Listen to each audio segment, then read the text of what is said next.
All right, guys, welcome to another episode of The Build. We're in San Francisco right now, stuck in some rush hour traffic, but we're headed to a pretty cool place, Sonoma Raceway. We're about to meet up with a guy who was featured on the Netflix show Hypedrive and currently has a 2JZ swapped BMW.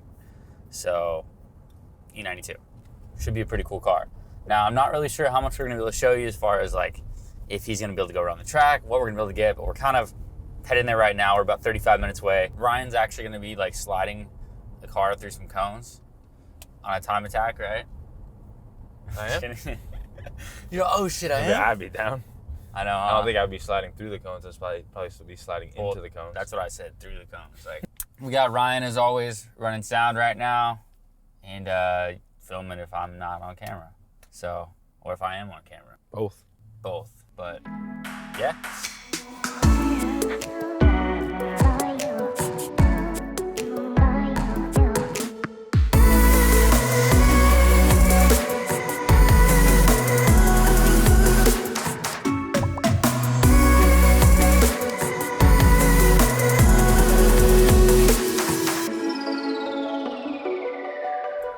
Alright, cool guys.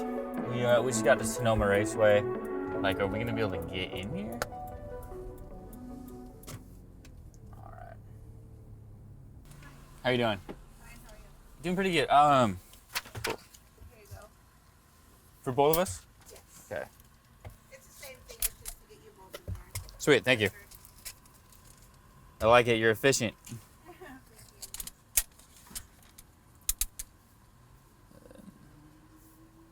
And so, do you know where Furak shop is? No, I don't. See this road right here to the left? Yeah. You'll take that all the way up to the stop sign. Okay. When you get to the stop sign, there'll be two lines of garages. Okay, cool. And it's going to be on your right side in front of You got that? Mm-hmm. This place is dope. Holy shit. She said first one on the right. Yeah. Damn, bro. This is sick. I didn't know they had like garages and stuff Yeah. Well, they gotta have some place to like work Yeah. on, but I think this is like their home track too. Alright, so let's park somewhere over here. Alright, let's go. Alright guys. Let's go in and we got Furak here. Go in and check out the shop a little bit. Check out his 2JZ BMW. Let's see it.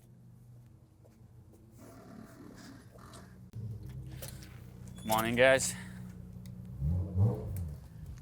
What's going on, man? How's it going? Pretty good, dude. I'm excited to see the shop. Right Excited to on, see the man. cars. Good to meet you, dude. Yeah. All right. Well, Let's check it out. Welcome to SGK. Yeah, show me around a little bit. See what we got here.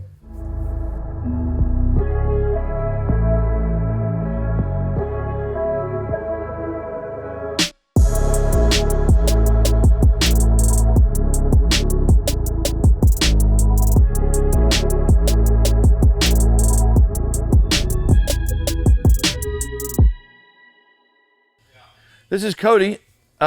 He has himself a E92 M3 and another BMW M Coupe Z4M. Z4M. And he has a YouTube channel. That's just, M3s of different variances around here, of course. these are actually detuned. So we have to detune them because the guys are fast and they keep winning, so they have to keep detuning them. Like that one's at like 280 horsepower now or 270. Sticker on the side there. I think it's Yeah. like 255. Yeah. And the way they do that is they just they limit the throttle position. So in the tune, you can just limit the throttle position, and that's how they tune it. It's fly by wire. So you're putting all the throttle all the way down, but the motor's actually not opening the throttle body all the way. So kind of wild, right? Because if you're so fast, you have to add weight, and then you have to detune it, and just to. So you gotta make the car worse than it is. Yeah, and it's an amazing car, but This car, he runs an US TCC Touring Car Championship, and every time he wins, they have to add weight. So not only does he have to be detuned to a lower equality with everybody else, but every time he wins, you have to put in weight. And if you look in the passenger side here, all the steel plates. Oh, you guys are literally added to this car. I mean, there's Ryan, like check eight this out. or nine steel plates here. It's about 200 pounds of extra weight. So they're adding weight Yeah, so they're every too time fast. you win and you're on the podium, you have to add so much weight to it to try to, keep it more competitive so the guys in the back still have a chance and hopefully slow you down. Check this out, Ryan. So what do you think that is? Kill switch of some kind, or like a Rocket launchers? something for tune or something. Tune, exactly. So it's the high okay. horsepower tune and the low horsepower tune. There you go. And you have to put it in the engine bay, otherwise people think you're cheating.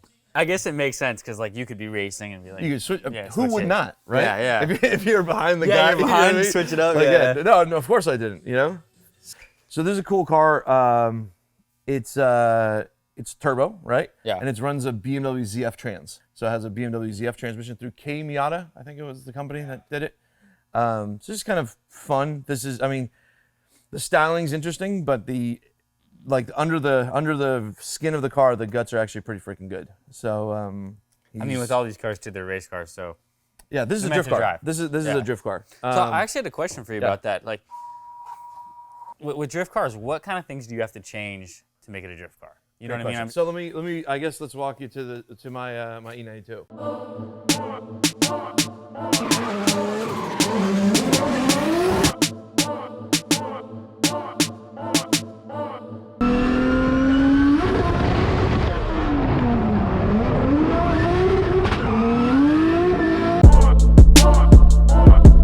Transition very smooth there for Furak.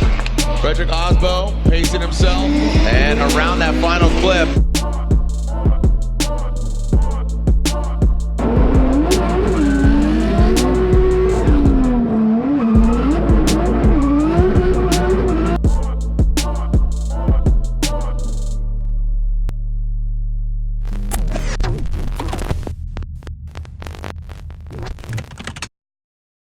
So this is my E92. You probably saw it on Hypedrive and FD and a couple other things.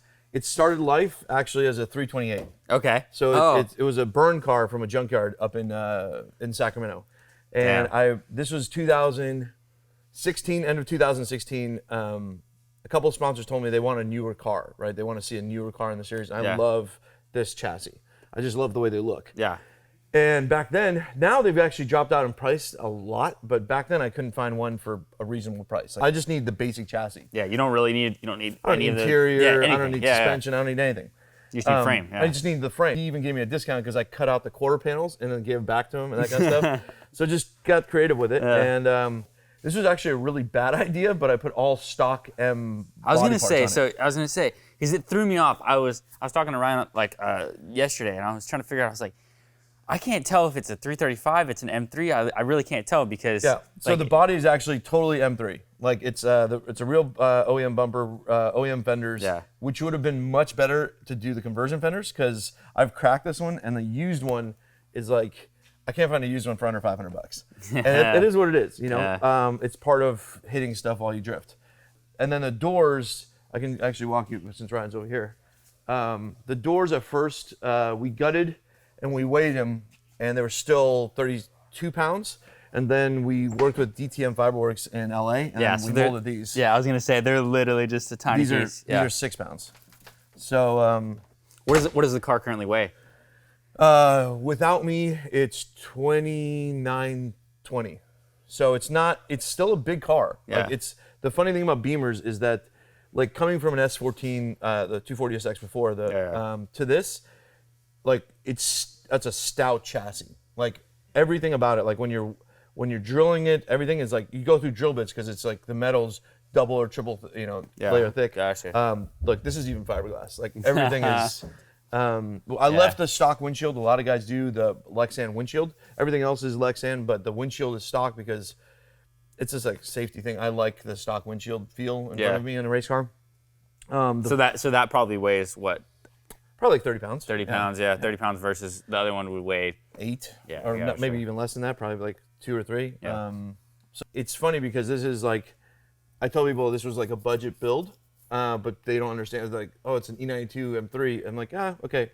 I just call it an E92 because it's got parts from everything. I know, on I it. saw that. I noticed that in your post because I was looking for something and I was like, for you to tag something like that, you just got E92. You never want to be that guy that puts an M badge on a non-M car, right? Of course. That's like the worst. There's no badges on the fenders and there's, but I love the look of the M cars. I've always have. So the quarter panels are made by a company out in Arizona called 2F Performance.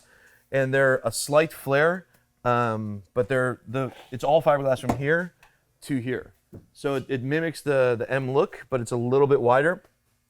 I think it's like a 50 mil flare. And it's nice because for drift cars or for race cars, if you have a little bit of a tap, you just replace the whole piece and it's inexpensive. Yeah. So you don't have to redo all the body work. Our window flew off. We had like a cutout Lexan window, so that's why you see the race tape. But sometimes you get wind under stuff and it flies off.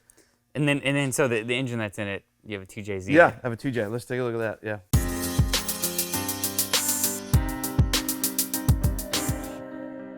It's, I guess, a little blasphemy for BMW guys, right? Since we have so many S54s in the shop and I put a 2J in it. Again, I'm cleaning it up a lot. It's better than leaving a 328 engine. Right? So, yeah, no. So there's that. There's that. The engine bay is obviously meant for an inline six, so it fits really, really well. This is 10-1. It's not the highest compression that I've run, but it's 10-1. It's got a built head by a company up here that does all the heads, ALC machine. So I guess the main question I have for you is why a 2JZ? Sure. So the N54 was the other option, right? That's the other one I was looking at. S54, I don't know. We weren't really considering the S54. Probably cost a little bit. Sense. Now, honestly, they've come down. Like the funny thing is that this journey for this car started in 2016, and although it's only 3 years ago, a lot has changed in the industry. You can get an S54 for probably $1,500 now to build up. Okay.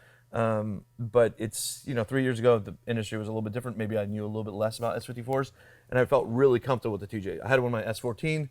I knew that they make power really easily. I mean, this makes 735 now, and it doesn't even try making it. It makes that 25-pound boost. A good friend of mine, Donovan Brockway, runs an S54 in his E30 that he ran for years, and they finally found a formula after years. But it's like they went through, they essentially developed their formula. Yeah.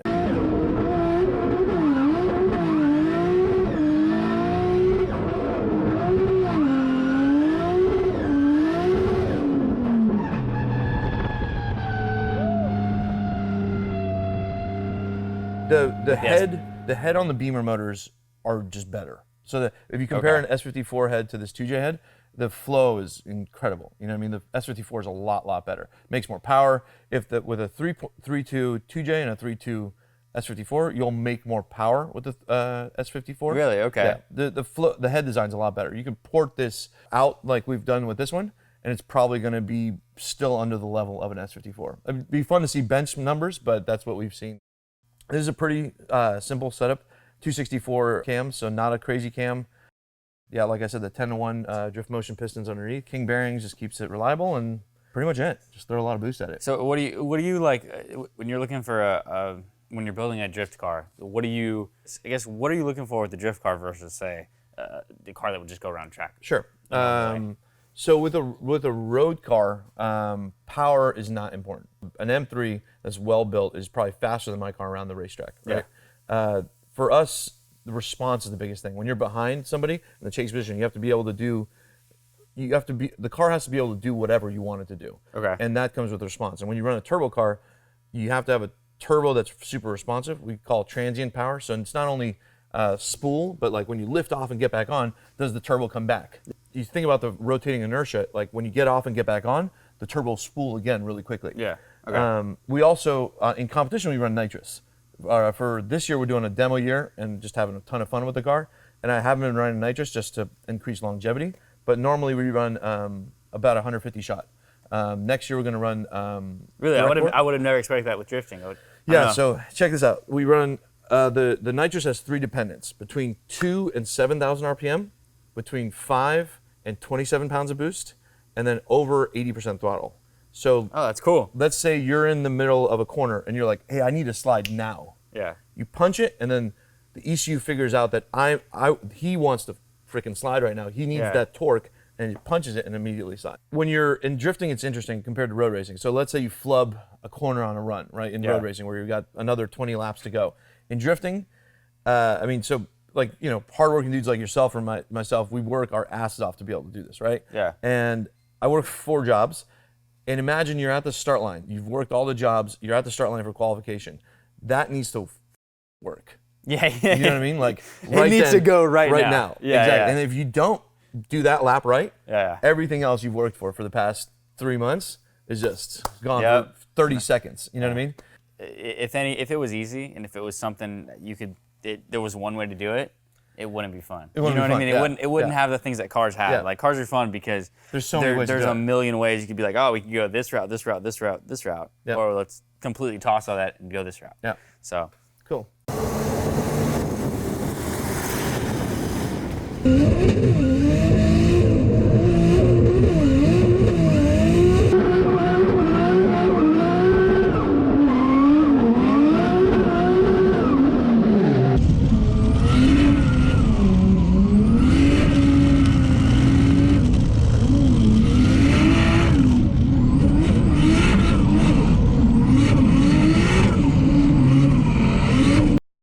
I guess but what about suspension on this car?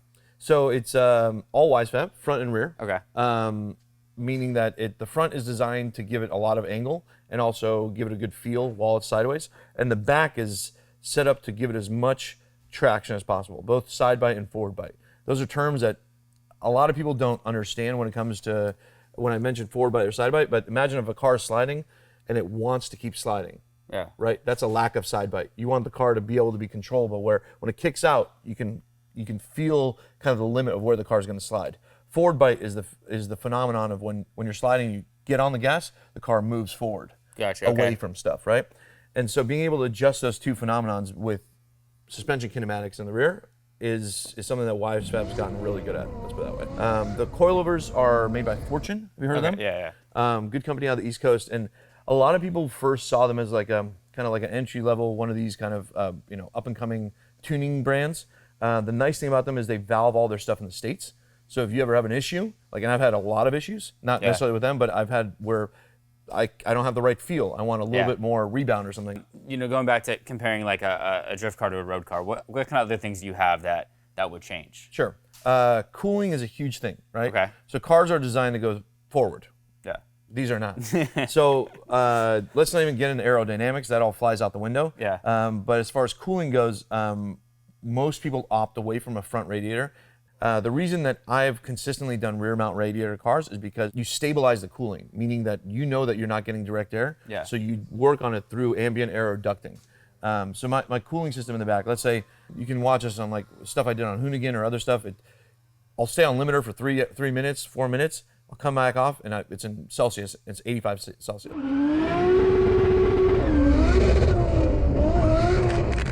So the one thing is creating a stable cooling system, not necessarily one for road racing. Most racing cars will work without a fan. I mean, when you're on track, it should cool itself without the fans on. Yeah, because you're going straight. You're going straight, exactly. Yeah. With this, it's a little bit more tricky, so you have to create a back. We bleed the motor and the radiator constantly, so we have like a bleeder tank that's literally taking the air out of the system the whole time. That's crazy. Yeah. Being a turbo car, I want to keep it up in the revs a lot just so that I don't lose boost. It's a lot more stable, and so what we'll do is we'll do a lot of left foot braking as well. So when you see us around a big corner, we'll be hard on the gas, and then we'll actually drive the car with the left foot brake sometimes, which will adjust the line. The other thing too is I'll slip the clutch. So we used to run a small diameter clutch. Like a lot of the race cars run like super small clutches, which makes them rev happy and fun and like super responsive. I actually run a full diameter clutch, and it's a twin disc. So it's pretty heavy, but that allows me, if you got in it and it feels like a Honda Civic. The clutch feel is amazing. I mean, I can be on a bank and I can slip the clutch and change my line with just putting in the clutch and pulling it out. So.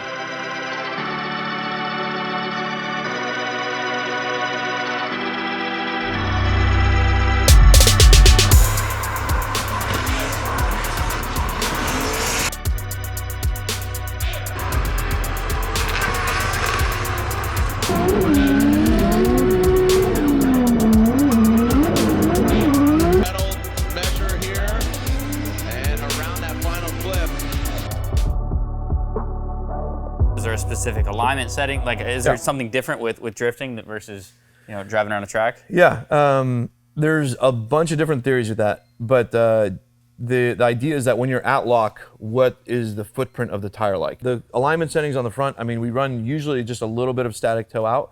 The camber's between 3 and 4 on the front. This is a little bit more at the moment, but that's not exactly where it's supposed to be. You see the poke of the wheels, and that's for clearance. So the reason a lot of the drift cars have wide body fenders in the front or wheels poking out is because the wheels need to not hit the frame when they get angle. No, that makes sense. So it's you look at a lot of like dirt track cars and different types of racing, and you just kind of combine everything. The front is set up more of like a dirt track car, and the back is set up like a drag car. So, Interesting. Yeah. What about like tires and stuff? I mean, is there a specific tire compound or a specific tire you run? In our series, we're made to run street tire. They have to be DOT legal. I'm on Nexans, and the reason I switched to these guys is because they're a super aggressive tire, but they're really, back to that forward bite, side bite thing, they're really consistent, meaning like when you think about it, we go through a set of tires in 2 laps. Jesus. And every lap is between 26 and 35 seconds. Are you starting with fresh tires, or are you starting with, you are? Yeah. You start with fresh tires every 2 laps. You have to scrub them in to get a little bit of heat in it. Okay. And there's also like a I feel like this is a naive impression to have, but I was under the impression that maybe the tires would be worn a little bit so you'd slide. You know what I mean? Yeah. Something like that. We actually want a lot of grip. So the car probably would run low 10s in the form that it's right now if I was a better drag racer. Yeah. But it's they're pretty freaking fast.